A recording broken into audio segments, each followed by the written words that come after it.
Hello, everybody. Welcome back.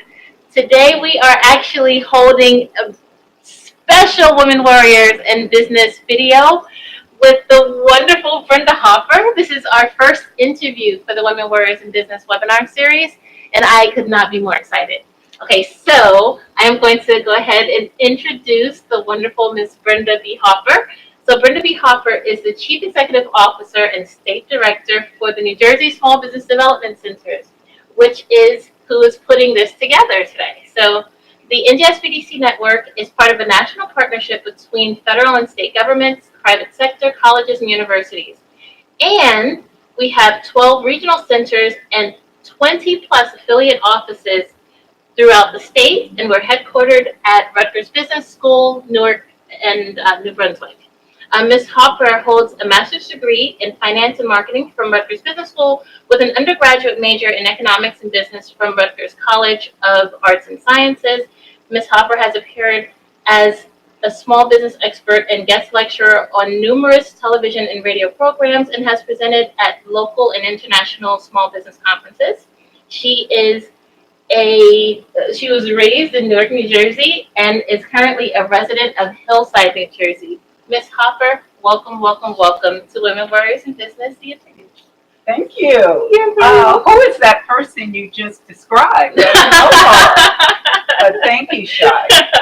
That is you. I am so excited to have you here, and so that you'd be able to meet everyone out in YouTube land and all of that stuff.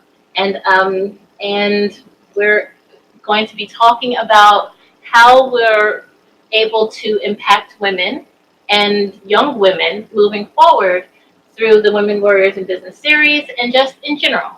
Being able to also tap into Mrs. Hopper's background and make all of this and all of us better as a result. So yay! All right, so let's get started with the questions. So Ms. Hopper, how did you come into the position of the NJSBDC's CEO and State Director? Wow. That's a long time ago, but I remember I was working for the private sector, and I got a phone call from a professor that I worked with here at Rutgers Business School, Lou German and Russ Mass, and they was like, Brenda, there's a position that I think you would be great at. And I came down and I interviewed, and that was 20 plus years ago. Mm-hmm. But it was exciting. It was a position that dealt with small business development. It dealt with working with people, working with businesses to help them grow. Even more exciting, I was a student back in the day, and it was during the Newark riots. Wow. And as a student of Russ Mass and German, we actually went out in the streets to work with businesses to help them rebuild from the riot. So it was really close to my heart, and it was one of the classes that I enjoyed immensely. Wow. And to end up 360 degrees, be the state director and CEO is just marvelous. I'm happy to be here. That's amazing. Thank you. I'm sure the stories you could tell just on the riots alone, that's amazing. Yes. So what were your inspirations growing up, and did they provide you the vision for what you've become today? Well, I think, again, looking back at during the time I was a student, I had a mentor, Professor Richard Marshall. He was one of the first Black real estate professors here at the business school. And he cultivated many of his students, including myself. And he taught us how important our role was to give back, to present, not only for women, but for minority students and minority-owned businesses to really, help and make a presence and have an impact. And so I guess I had a mentor in Dick Marshall. And then you had other mentors. You had Shirley Chisholm. You had singers, Nina Simone. You had actresses, Ruby Dee. Wow. These were all women that were movers and shakers, and those were the inspirations for me. Awesome. That's awesome. That's a lot. Yeah. That's a lot. So, how different do you see today's atmosphere for girls and women as opposed to the way they were when you were growing up? Wow. Now that's funny. I just spoke to my granddaughter, Tatiana, who is graduating this year, and she went on a job fair in Detroit. And so she called me when she got back, and she was so disappointed because she didn't get an offer on the spot, number one. And a couple of her classmates actually got job offers. I said, Tati, it's okay. You get the experience, you look at what you want to do, and you have stepping stones. Mm-hmm. So over the weekend, I did some research, and I called her and said, Tati, you're in your field, she's studying to be a civil engineer. I said the pay grade starts at 60, 61, 62. And her remark was, what? That's too low. And I'm like, huh? It was like an awakening because, she doesn't have the experience, but she's excited. She knows what she wants to do. She's looking at her competition. So those are the things that will make it better for women today. And they're not pigeonholed. Right. You don't just have to stay into the women kind of careers. I mean, we can be construction workers and business owners and civil engineers and doing all the things that our young men and men do. So I guess I'm excited about that. What challenges do you see for today's women? Challenges, especially for women-owned businesses, financing is one of the biggest challenges. Women still have to prove themselves 2 and 3, 4 times better. Just being taken seriously as a small business owner. Women are, I think we still have that old-fashioned traditional role for a woman, and that has changed.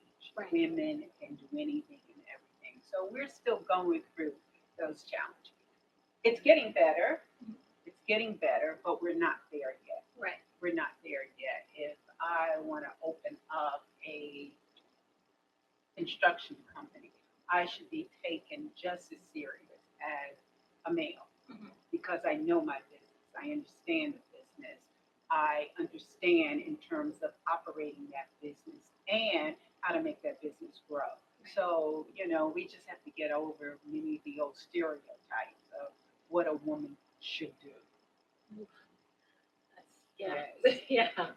So, what opportunities do you see for today's women? Just the opposite. I mean, many years ago, we weren't even considered. Now, look at what's happening today with women. Look at the potential 2020 candidates. We have several women running for the president of the United States.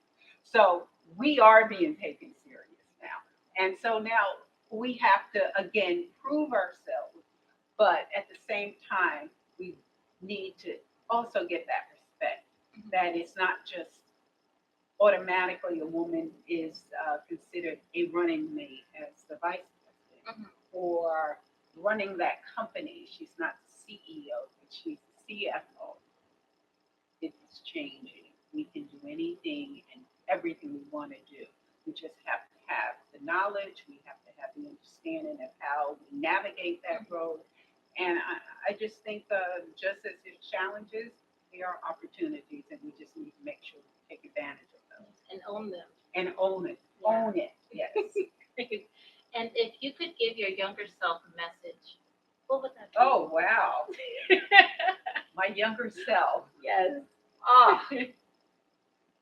That stay on the path, that whatever those desires are, those dreams I had, that they could become true, that I shouldn't question things, I shouldn't doubt things, just move ahead. And so I would tell my younger self to have the confidence, have the understanding, have the fortitude to just be whatever I want to be that Tatiana, my granddaughter, who says that starting salary 60,000. No, that's not enough, Grandma. So we want that attitude. Awesome. Awesome. Well, thank you so much for Thank taking the you. time out. And thank you guys so much for joining us. Today was the first Women Warriors in Business interview via YouTube live stream. So again, thank you, thank you, thank you. And we'll be back with some more. So stay tuned. And also, don't forget to sign up for Women Warriors in Business, the full program, symposium, and the symposium and luncheon, which is coming up on May 9th at the College of New Jersey. You can actually go to the website, which is www.njsbdc.com and www.njsbdc-womenwarriors.weebly.com. Thank you so much again, and we'll see you next time.